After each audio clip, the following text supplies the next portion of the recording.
it'd walk in and it'd just be like a circus, you know what I mean? Like people swinging off the ceiling. People would be stage diving, there'd be someone over here bleeding. Just getting drunk out of their heads and copping up with each other and just going wild. The only rule of the night at the time was strictly no cap. You've been framed with music, do you know what I mean? Like, it was by no means professional at all at the beginning or by the end. It was pretty unprofessional, man. When there's been album launches or big nights, they've always pretty much been at Mint Lounge.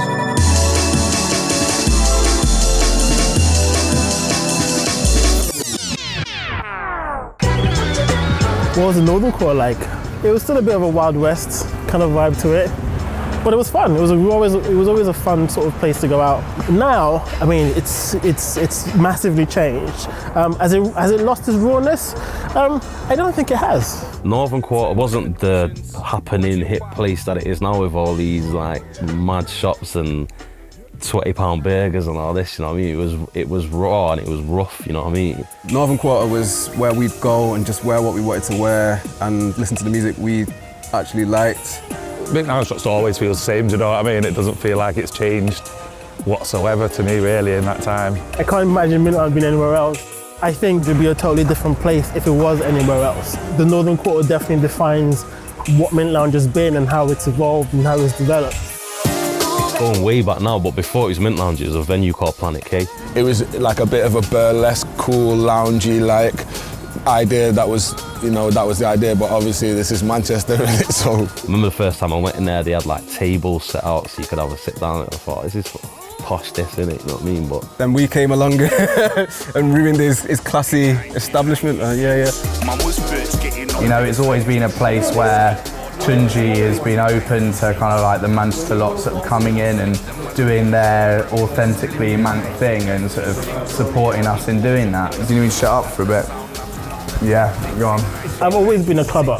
It was probably my main pastime. When the opportunity came up to be involved with the club, it was kind of like a no-brainer, really. Tunji in the Mint Lounge and Tunji outside are two different people, do you know what I mean? He isn't miserable. That's just his face, do you know what I mean?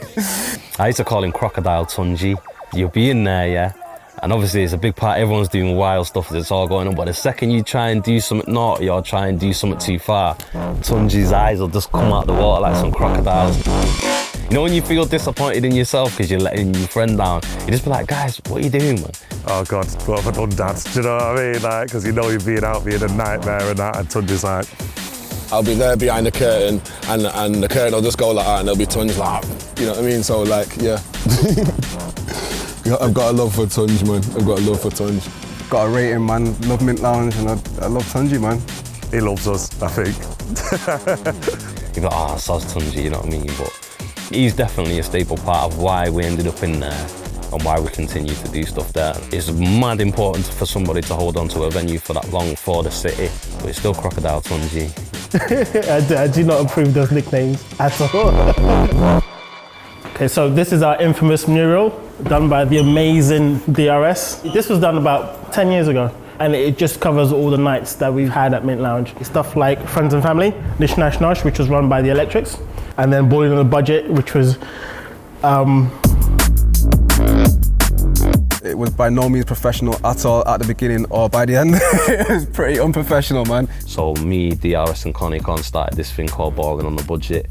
Man, it was just a great vibe. It was like the best christening you've ever been to. And at first it was like, we'll go and have this party, and if anyone turns up, it'll be a bonus, to just selling it out every time. Do you know what I mean? It being like the wildest night. Let's charge £2 for rum. I'm like, what?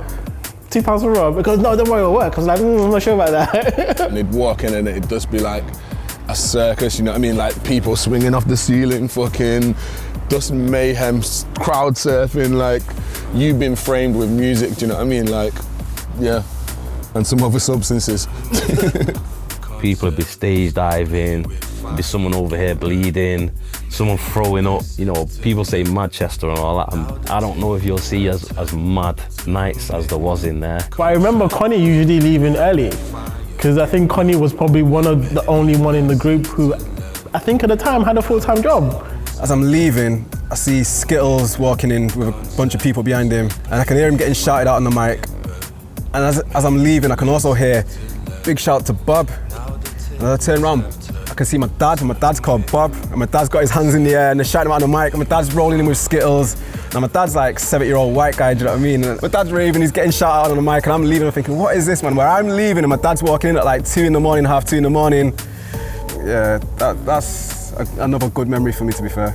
It was a real sense of community, and like we've come here to have fun. Everyone that I met at Ballin On A Budget, it's like family vibes. If we're all at a party again together, it's amazing. Yeah, I would say Ballin On A Budget was a very much a family vibe, but I would also probably twin that with Hit and Run around the same time as well. And Hit and Run also has been really good to, you know, really bring in acts before they become big. And it's kind of been Rich Reason's kind of specialty. You know, I remember him bringing Scream and Benga here before they were big, and overselling the venue, which we won't talk about. I think Hit and Run's been instrumental in everyone's story. Rich, as a promoter in Manchester, has done stuff that a lot of promoters haven't even thought about doing. We started the Manchester Hit and Run in 2006. We did most of the tickets at £1. I literally didn't go into like that sales job the next day because I was like, right, I've got enough money to like scrape by now. Pretty sure he had James Blake in there like really early in his career, do you know what I mean? Sure, he booked him for like 200 quid or something, and then he tried to book him again the year after, and he was like 20 grand, mate, you know what I mean, or something stupid. But Rich is good at spotting talent. He has always been good at that, do you know what I mean? So you know, we'll big him up for that because he's shit at everything else. I think pretty much anyone who was anyone as far as an MC or singer or DJ played there at some point. Even the Children of Zeus album launch that we did there was just like a moment for us. You know, it just holds so many memorable moments of being on that stage. You know, that Children of Zeus night, that felt like a moment, you know, like people have come from everywhere to see that, and it's one of them ones like, I was there, you know what I mean? Yeah, the Children of Zeus gig, because it was such a homecoming, and it was like the old crowd at Ballin. Everyone was so happy and so proud. There was just not a bad vibe in the room. If I had to do an album launch, I probably wouldn't even consider, do you know what I mean? It'd just be like, yeah, well, it's something around. It just works, you know. You've got Funkademia, all these other nights that went on for time, like absolutely ages. Funkademia's been going for 24 years now, and then 10 years ago, we agreed a deal to go to Mint Lounge. Out of them all, it's been my favourite. Yeah, it's a proper club, and I think that's the thing as well, why it's done so well. It's in the middle of the Northern Quarter, which is bustling. For us, Funkademia is that perfect club night.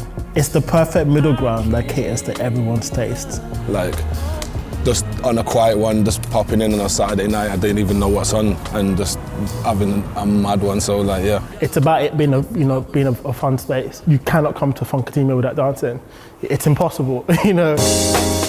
I always think that artists are struggling more to find spaces to sort of really hone their craft and kind of come out of their shell and understand that performing live or performing in front of a crowd is an important part of their path to success.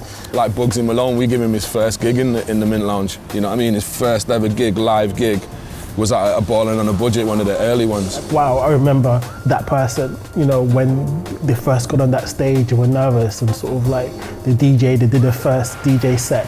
If you look at what's gone in there and who's developed and come out of there, like the list is endless, and it's, you know, something to be proud of for the city. You know, it is getting harder and harder for a multiplicity of reasons, you know, to make these things work, but it's really important that small independent venues, like, we treasure them and support them. Like I say, between ourselves and other musicians from the city, we've made that kind of our home over the years, you know what I mean? I dread to think if it's shut down, what would be next? We need these venues, it's mad important. I think we've just kept that heritage of just being a good space for really good music. I just want it to stay the same, do you know what I mean? Just stay as it is. Maybe put that kitchen back in there, yeah.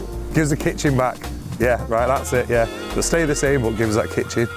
I've just got love for the place and the history that's happened in there, do you know what I mean? Like, if it closed tomorrow, it will be remembered, and I'm glad that's being documented, you know what I mean? Because it's big. At the moment, I think there's going to be a wave of new nights coming, and if they're looking for venues in Manchester, I just hope they keep Mint Lounge high up on the list, because it's done a lot for a lot of people and it can do a lot for them. So, cheers to Mint Lounge, man. Had some belting nights in there.